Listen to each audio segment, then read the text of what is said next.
Hi, I'm Angie Lee, the host of Leadership Narratives podcast. I've been leading teams since my 20s and have coached leaders from the world's most admired brands like Amazon, Google, American Express, Pfizer, Apple, Microsoft, and many others. On every episode, I'll be bringing on top leaders from companies you know and love to give you mini leadership masterclasses. Week after week, you'll uncover and model your leadership voice that will make a mark on the world. Subscribe to the show to get notified of every new release. Welcome to our show. This is Angie Lee, and you're listening to the Leadership Narratives podcast. Today, we're talking about innovating for growth with Luiz Gondim, who's an expert on this topic. I mean, having someone of this caliber on my podcast is such an honor. Luiz is a globally recognized transformational technology executive, a professor and a writer with over 2 decades of leadership experience. Luiz assumed the role of CIO, the head of technology pharma for the Latin group at Johnson & Johnson. Today, we'll discuss everything from learning about Luiz's journey and examining the impact of innovation on business growth, and learning how successful business leaders use creative strategies to drive massive results. So with that, thanks for joining us, Luiz. Thanks so much for having me, Angie. So glad to have you here today. Luiz, so that we can get started here, and this is a question that I ask all of my guests. What did you have for breakfast today? That's a great question. I got some water and protein shake. Good. That seems like a very light start of the day. That's great. Most of the days I don't have breakfast. I find that to be a very common theme for most, busy and executives that are always on the go, and they have to sort of, get out of the bed and start the day, going, whether it's with exercise or meditation or really, taking care of their bodies, right, as soon as they wake up. So last guest, or the last couple of guests I had on the show, shared with me that they typically fast in the morning, or they practice intermittent fasting. Is that true, what you do? Yes, normally that's what I do. And how long has that been a practice of yours? I've been doing since 2016. Yes, 6-7 years.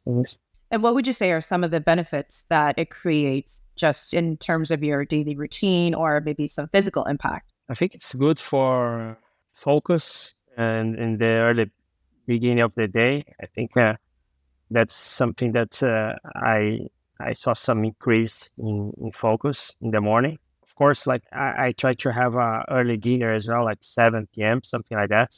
And then I do the fasting probably till noon. That's when I have lunch. That's the heaviest meal that I have during the day.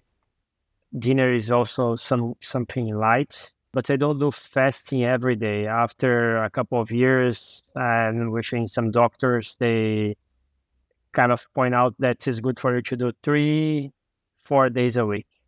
So that's why today I had the protein shake. But again, protein shake and water, I think it's good as well for you to start the day, keep light. Yeah, that's a great takeaway. And, I did realize that fasting every day, or practicing intermittent fasting every day, is not so healthy for some of us, because I know that's a very big trend nowadays, right? Yes, that's exactly. Certainly something good to know. Thank you for sharing your daily routine. And I think this is certainly helpful to understand more about, you as a person and your journey. So a little bit more questions regarding your personal life. We'll go into details in that in just a little bit here. But let's go ahead and talk a little bit about your professional journey.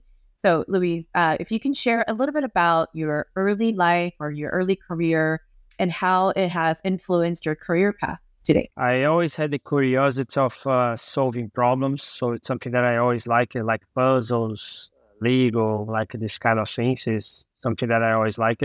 When I started my career, I was always thinking about computer science. Was a new course at the day that I started, and was something that I identified that was something that potentially would be something huge in the future. So when I started, I started as an entrepreneur with some colleagues in the college. We tried, it was in the early 2000s, and internet boom. So everybody talking about internet's being more popular, companies having their websites. So it's these kind of things.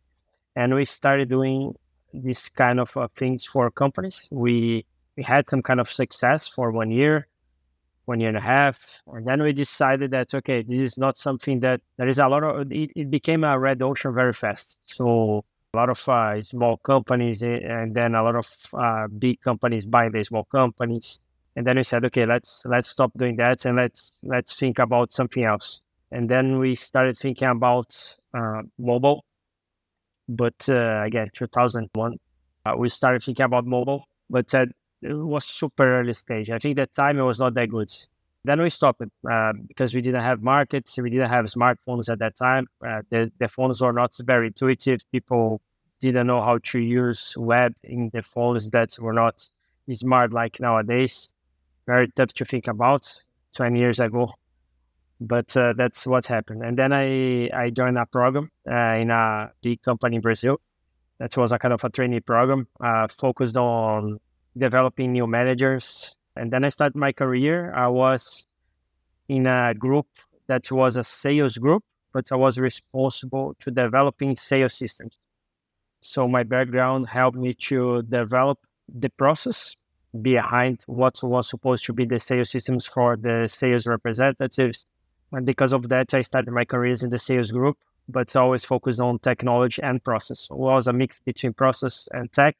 And what was great is that I spent 8 years within commercial areas, always talking about process, technology, but learning a lot about business. That sometimes is a lack when we talk about tech and commercial areas. The tech group doesn't understand the business, and the business does not understand the tech. So this was something that was great in my career because I could learn a lot about commercial and at the same time use my degree that was in computer science. That's great. Thank you for sharing that. And, when you think about the early 2000s, and it just, for me personally, it feels like it was not that long ago, right? But when you think about the early 2000s, it was, the 9/11 era and all of that happening. And can't believe it's over 2 decades now since all of that has happened and that's behind us. Luis, you talked a little bit about experiencing some challenges, and I'm just curious to learn more about what are some of the challenges you experienced where you had to bridge the gap between present day technology and future innovation? That's a great question. And just to your point, something that I saw the other day that if Back to the Future was shot today, the McFly will be back in 1998. It's kind of crazy. But anyway, so bridging technology for me is the challenge. How you adopt something that is new, but not because it's a shiny object. You need to find a business problem that maybe a node technology can solve, but at the same time, you can test a new one. And then you apply that with a business problem, not just because of the tech, but because there is a purpose to use that tech. I think during my career, one thing that I learned a lot is that sometimes the technology developed for something, but because of a business problem, you apply the technology for something else, and then you bridge the gap. That's a really good point. They say that technology is only as good as the end user, right? So understanding and based on research, how technology evolves and how we apply that technology to solve business problems, I think that is just spot on. Luis, what pivotal moments in your career has influenced your current approach to technology and innovation? I think it was every time that we had a problem that the current technology was able to solve part of the problem. And then we had to innovate. We had to figure out new ways of doing what we were proposing, but with a new technology. So, for example, the usage of NFC, near field communication, or RFID, or GPRS. Pretty much what we were trying to solve at that moment was to track our asset, and we could track any of these three technologies. And one was newer than the other. But what was the best one for the midterm? When we are talking about technology and new technology nowadays, I believe that the curve is decreasing the lead. So before was 50 years, then 25 years, then 10 years, then today is 3, 2, 1 year. Every year you have new technology that can be applied solving the problem that you have. So for me, like understanding the problem and how we're going to use the technology, the new technology with the problem, I think that's the pivotal time for me. And there is no one single point in time, but every time that you have a problem, that the technology that we have are not going to solve the entire problem. That's a great insight. That's a great piece of nugget that you shared with us. It really goes back to understanding the business problem and the challenge that you alluded to earlier, and understanding that before you tackle the technology, the roadmap or the creation or the development of the actual, technology piece. Luis, in your experience, how critical is the alignment between IT solutions and organizational strategy? Yeah, that's very good point and very important. Sometimes the organizations, they have silos, and because of the silos and because of the targets, they don't talk each other. Even sometimes the targets can conflict.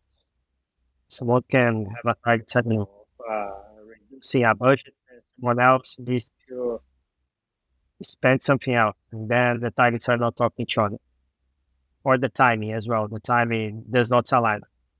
So having a good process of target cascading from top to bottom is really important. So the organization needs to be aligned from the strategy to the execution.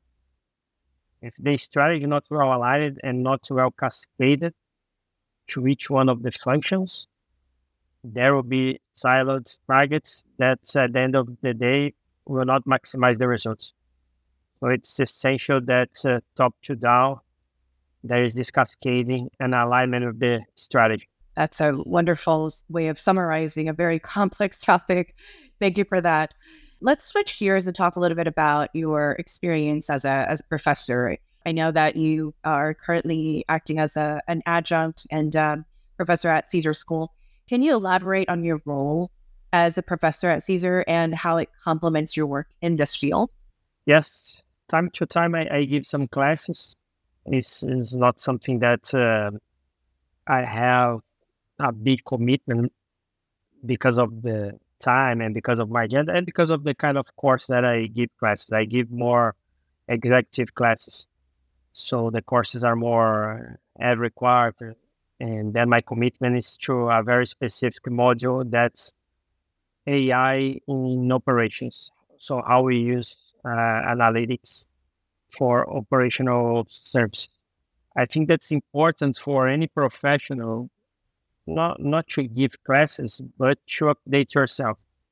As we are discussing, technology evolves so fast, and giving classes forces you to keep studying because you have to teach something new. Of course, the foundation is going to be the same. But for example, I'm going to give a class that everybody's talking about now, Gen AI. Of course, I need to give some pieces of what is Gen AI about, how can we use, what is this for. So it's a kind of evolution. So I think it's important for any professional to keep updating and always learning about new content, and giving classes is something that enables me doing that and forces me doing that. I can certainly identify with that, as a professional trainer myself, teaching others or training others on the topic that I might still be learning about, or a topic that I might be speaking on, really helps me to reinforce those ideas and the learnings because through teaching, you obviously learn and you grow. I know that you value lifelong learning, and this is a conversation we've had many times, and you're currently pursuing a PhD in software engineering. Could you share some key learnings that have significantly influenced your professional journey? Yes, I think people that surround you like influences you a lot. So you need to be surrounded by people that complement you, that sometimes knows more than you, or most of the times knows more than you. And I always try to get leaders and people that pushes me like forward. So that PhD, for example, was an advisor that we had in my previous company. And we were discussing it someday, and he said, you should be doing a PhD. I said, man, no, it's like not for me. I don't have time. It's too academic for me. And my last MBA was a couple of years ago, and it was more focused on business and so on. PhD is really academic and so on. I said, no, you can do like more a kind of professional. Of course, you need to have some background to sustain your thesis, but some of the things that you're doing is something that's it's really unique and can provide a good insights for new professionals, for the academia and so on. So he could convince me in a way that nowadays I look 2 years back and I say it's a lot of work. And then you have to dedicate some time, more than I was predicting. But it's 2 years now. I already qualified my thesis. I had my last meeting with the person that is my master, and he gave me all the advices. I have to do some final adjustments. And then probably between October and November, I'm going to be able to defend that. I don't know if it's going to be the first and last, or the first and I have to go again, but I'm really optimistic that I'm going to be able to defend it in a good way, at least learning more. So in summary, I would say people that surround you is the one that's going to push you forward. So you need to find and be surrounded by people like you, for example, that all the interactions that you have, you always give me some insights, provide new content. That's a wonderful advice. And I think I've heard that time after time, that you're in an average, or you're a sum of 5, 7 people that you surround yourself with. But I think one of the most biggest challenge that we face today is finding those people. Whether it's surrounding yourself with people at work, or going out finding friends, finding the right people to bring into your network or into your circle. I think that is probably one of the most challenging things we face, because the quality of relationships have changed over the years. What advice would you have for someone who is sort of starting out on their leadership journey, and who is looking to really build their network with the right people, with the quality people that you described? In my case, at least, I try to get you always have 1, 2, 3 people that you trust, that you can ask for, okay, can you point out for me a kind of direction for this matter that you're good at and I'm not that good? So you need to find people that complement you. I think that's the challenge, as you're saying. And how to find these people? You find in your journey, in your work, sometimes in your college when you're starting, the things that you need to force yourself to meet new people, to do some network. I was I think it was 1 month ago in New York in a conference, and I heard someone saying that I'm introvert. I don't like to meet a lot of people, but I saw that this was a differentiation in career of other people. And then I remember that I was in an event, I could not talk to anybody. At a certain point in time, people was asking me for help, for organizing, but not to really interact with me. And then after this moment, I decided to know every time that I go to an event, I have to talk to 3 different people. Of course, not all the events the person was able to talk to 3. Sometimes it was 1, sometimes it was 2, sometimes it was 4. But she was forcing herself to meet people. So I think for people that are extroverts, easy to do this. But for people that are not that natural, it's a little bit more challenging. And that, to your point, how do I meet these people that will complement me? For the ones that are extroverts, it's easy. For the other ones, I would say force yourself every time that you are in an environment that you see people that you believe that can contribute to your journey. Force yourself to talk, to meet, to then schedule a coffee or a one-on-one. I think that's what we should be doing. And then by doing that, you're going to find the ones that really will help you to find what you're looking for. Because if you don't meet people, it's going to be, your sample is going to be very small. And then you are not going to find the right ones. As you're saying, Nowadays, everybody has an opinion, everybody knows everything, everybody's an expert from A to Z, but that is tough to find the ones that really can point you in the right direction. And you have to meet a lot of people. I love how you started out talking a little bit about, sort of creating a personal board of directors, right? As people in your network that you can rely on for information or even just decision making, or just to have as a sounding board, right? That's absolutely critical. The other point you mentioned about, whether you're an extrovert or an introvert, I happen to be an introvert with social skills. So for me, even when I go to these conferences or, industry meetings, it's very hard for me to get up and take initiative unless I'm being intentional about doing that. So that is such a great takeaway for me, is to continue to think about how you can push yourself forward. You have to step outside of your comfort zone, right? You have to continue to push yourself forward and meet new people and network, and don't be afraid of, being vulnerable, right, as you develop these relationships. Those are such great takeaways, because I think we get so complacent, right? Because we are comfortable and happy at home or at our offices, at our desks, but we don't want to venture out and, and do new things that bring us, change, or whether it's a season of change or things that make us feel uncomfortable. I think we tend to just block that away from us. So that's a great reminder. Thank you for that.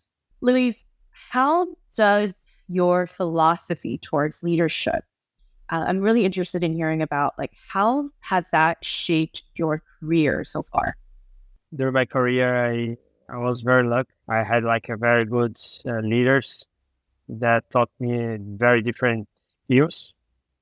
So from communication, from confidence, on how to speak during a presentation. Also, I had some leaders that they were very good, on listening or providing a safe space. So I tried to collect a lot of things that I saw that were important for me, and at the same time, I saw most of characteristics that people used to value and to really embrace. And nowadays, what I was talking today with my team and my extended team about leadership and so on. And one of the things that I told them is that people is the foundation of everything. So there is no such a job without people. Can't talk about automation, that as we were talking about technology, right? You need to have someone to automate. You need to have someone to implement. You need to have people to adopt. So at the end, people is the foundation, and people need to be happy. They need to be healthy. So they have to take vacation. So they have to have time out. They have to have time to think about what they're doing. And this is only provided with a leader that provides us a safe space for people to communicate, to tell what they need, and so on. So providing a safe space to people is really important. This is one of the characteristics that I would say that's really important. And there is others, but I would say that's the other thing that I mentioned today to my team was that people really need to listen and kind of create space for people to talk. Because if you don't create these spaces, you never understand what is going on in your organization or with your teams. And then it's very tough for you to first take advantage on different skills. Second, take advantage on hearing from people and adapting your opinion and also the things that you need to do. And make sure that the people are really developing and performing where they are really good at, because sometimes there is some mistakes that people are not in the right space. So listen to your team is really important. So leaders need to provide time for people to talk. Otherwise, you never know what is going on. I love that. The fact that you're sharing that, people as foundation, right? And making sure that you communicate your message, or just communicate in general, to have that open line of communication with all the members of your team, so you know what's going on with everyone, and checking in with everyone is certainly a critical aspect. I think this kind of, ties to the next topic, which is about the culture of innovation. So I'm curious to know, Luiz, how do you foster a culture of innovation within your teams? Yeah, that's a great challenge as well that we have. I think at the end of the day, innovation is something that emerges the entire organization. So everybody's going to be searching for doing things in a way that they can leave their mark. I think that's part of the culture of organization. So that sometimes is good and sometimes is bad, but it's part of everybody searching for ways of doing new things.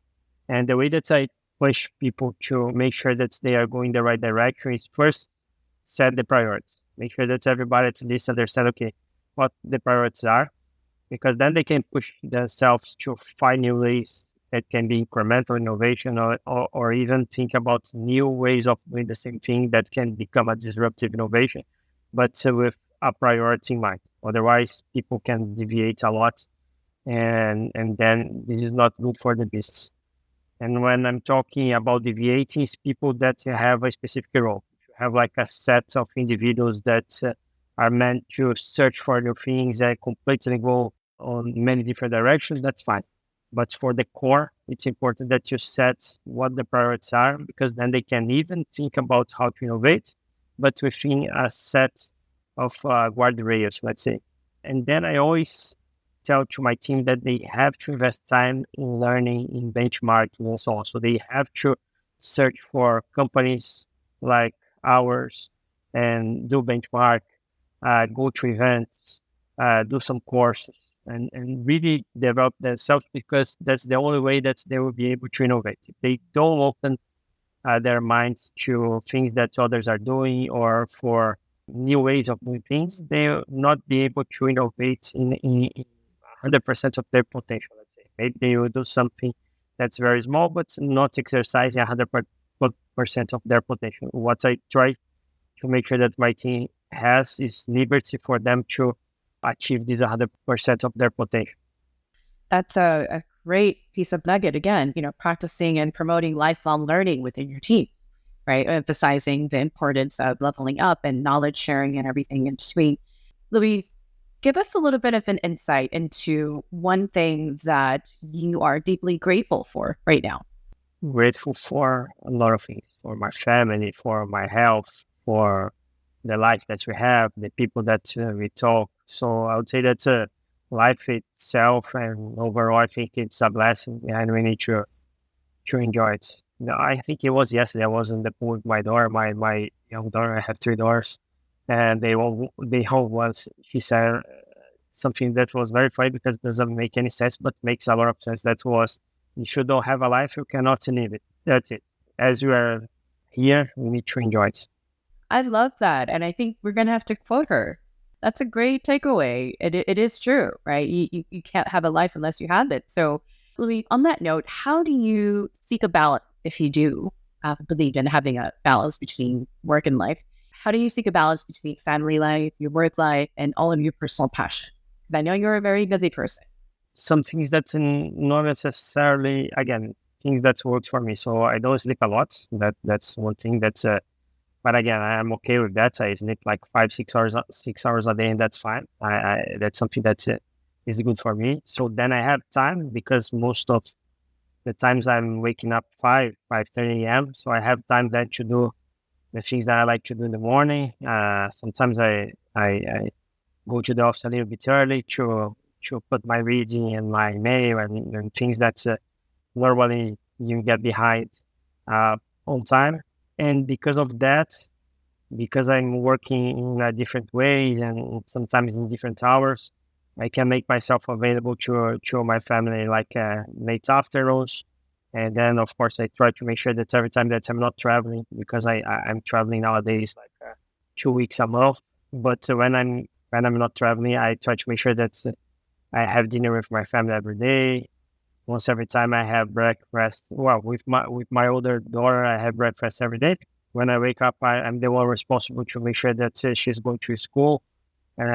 She's leaving like 6 a.m. So it's the time that we're together. So I try to make sure that the time that we have is quality time. So we do things that everybody enjoys. I try to provide them time for the things that they like.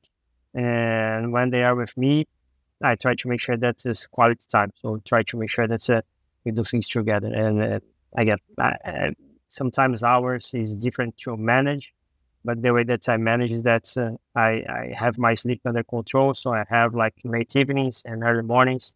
So in between, I'm working, and in the spare time, I'm doing things together with them and things for me, riding my motorcycle, or sometimes going to my jiu-jitsu class.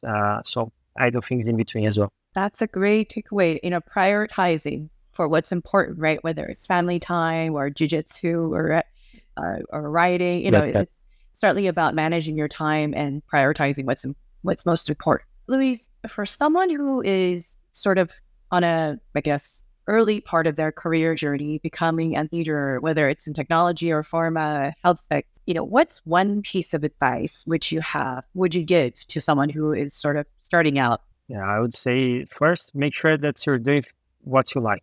That's the first thing. Not pursuing a career because of money or because someone just told you to go. I would say go for something that you like, because the other things will come. It's gonna be like one after the other. So do something that you like. Once you find something that you like, make sure that you keep learning. You're gonna learn till the end of your days. So there is no such a thing of I did my college, now I'm good. No, I did my MBA, now I'm good. No, I did my PhD, now I'm good. No, there is no such a thing. The other thing that I heard from this last presentation that I did to my mentor for my PhD, is that he said, at the end of the day, when you finish your PhD, it's just for you to know that you know nothing.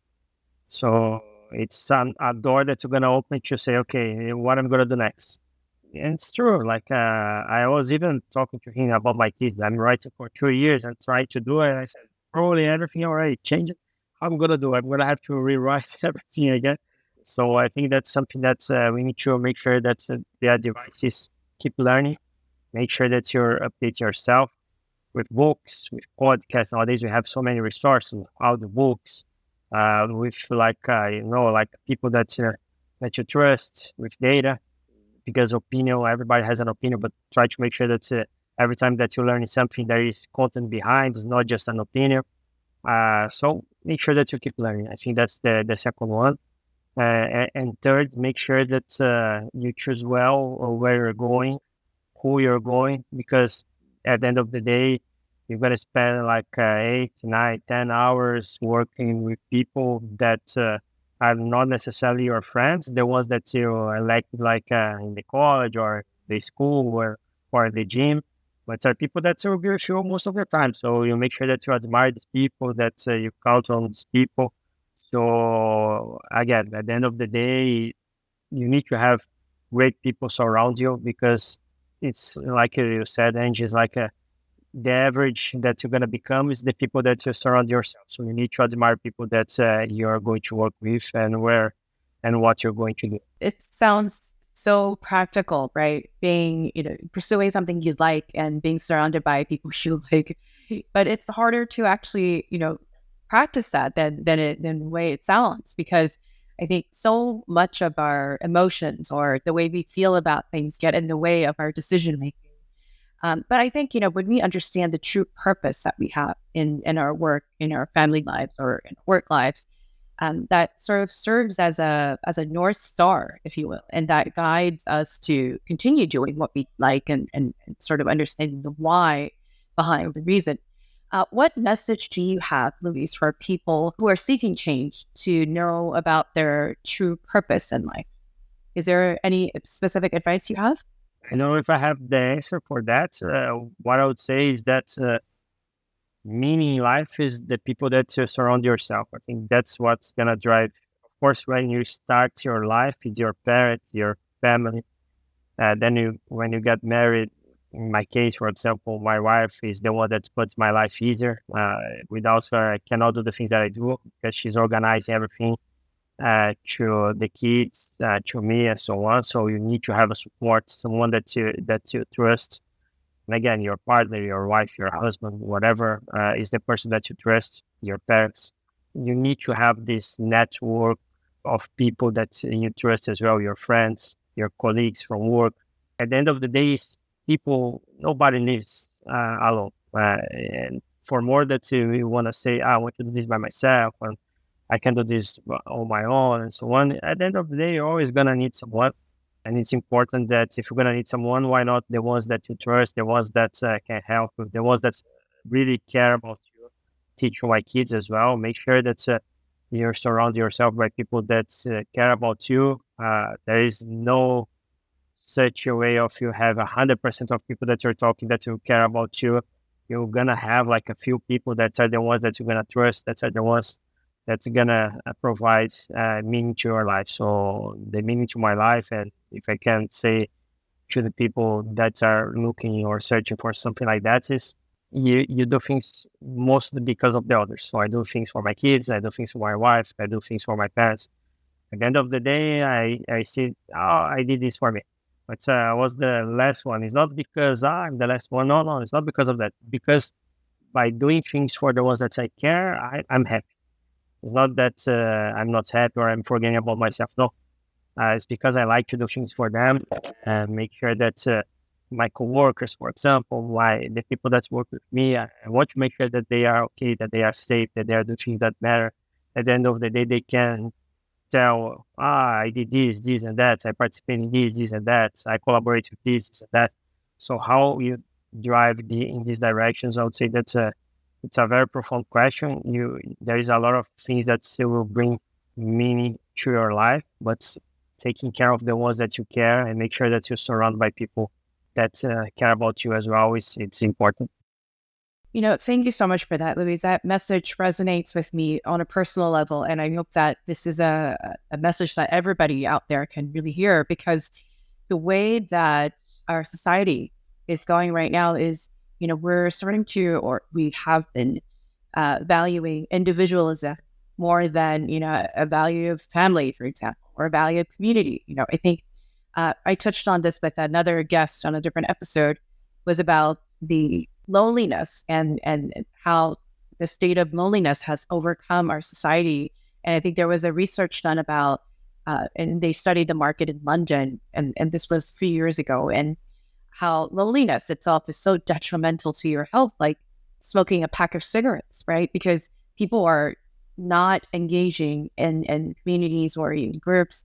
They are choosing to be alone. They're choosing to live alone. They're choosing not to get married, not to have less interactions than ever before. So hearing you talk about that, I think that is not only resonates with me personally on a such a deep level, because that's what I preach, telling people that, if you want to do something, if you want to find your true purpose in life, you have to understand why you're doing that. And to your point of serving others, and through that you gain a level of satisfaction and happiness, or even fulfillment. I think that is such an important element of what's missing in today's society. Yeah, well, thank you. I think, yes, I agree completely. Again, I think we are here at the end of the day with a mission that's not only for us. I impact a lot of people, and at the end of the day, I want to make sure that I'm impacting in a good way. Right? So why not? Or why not caring about others, or not doing something that's it's on your reach? Sometimes something very simple for you that means a lot to the person that you're doing so. And that's important. And I love the fact that you're instilling those values on your children and your kids, so they understand how important it is to carry that out going forward. So thank you so much, Luis. And this has been such a great conversation. I do have one last question for you, and this might make you think a little bit, is what would you consider to be your superpower? Power. I think nowadays to be a father. I think that's my superpower. Every time that I have to do something extra or go an extra mile, or not thinking about something that I'm feeling pain, or something that I had like so many surgeries, the history behind. But every time that I have to do something, my daughter comes to me and say, "Let's play," or "Let's do this," or "Let's do that." I think that's the sum for the Superman. Like how you energize yourself and go. I think that's my superpower. Being a father nowadays, I think it's my superpower. I'd love that, because, I was having the same conversation with a friend of mine about how having children later in life has gave, this friend of mine who's also a male executive in a large company. He said, I found purpose. I found meaning to life by becoming a father. And before experiencing fatherhood, he didn't understand the depth, right? And the fulfillment, the level of fulfillment that fatherhood brings to one's life. And I guess it's one of those things, unless you are a parent or unless you are experiencing that yourself, you would never truly know. So that's great. Thank you for that. Luis, how can our listeners support you and your work? That's a great question as well. I think, and thanks for that, Angie. I think your listeners knowing more about the work that you do and knowing about your guests. I think it's something that the network of effect is something that, of course, will help everybody's work. Let's say in this way. I think the exchange of experience and tips. One-on-ones, coffees. I think I'm really open to meet new people, to mentor, to be mentors, to coach, to be coached. So to exchange experiences. I think the way that people can help me is really provide me insights and new ways of doing things and really exchange experiences. I think that's the best way. That's I would say. That's great. And Luis, what is one final thought that you want to leave our listeners? Summary of everything that we discussed on the professional level, I would say that search for something that you like. If you're a leader, make sure that you provide safe space to your team, to listen, to really make sure that the team is happy because they will produce more. On your personal life, I would say make sure that you have time to do things for you, really the balance, that's the things that you like. Make sure that you're doing your work with the energy that you need. So take your time off, do the things that energizes you, because that's the way that you're going to be a better professional and a better human being. Those are great pieces of nuggets to take away. And we will go in and have social media links and making sure that we have the show notes on our website on leadershipnarratives.com. So you know where to find Luis, so you can reach out to him and say hello, drop a word, or maybe reach out for coffee. Luis, thank you so much for your time today and just, sharing so much knowledge and your story with our audience. And we'll also want to thank our audience for tuning into this week's episode on leadership narratives. If you've taken away something today that will help you to tweak how you lead, or if you want to just tell us about how it went, you can review the show wherever you're listening to this podcast. Be sure to tune back next week for another episode from Leadership Narratives with an industry giant. Thank you so much for your time, Luis. Thanks so much, Annie. Thanks for having me. Thank you. We'll see you later. Take care. Okay. Bye Bye-bye. now.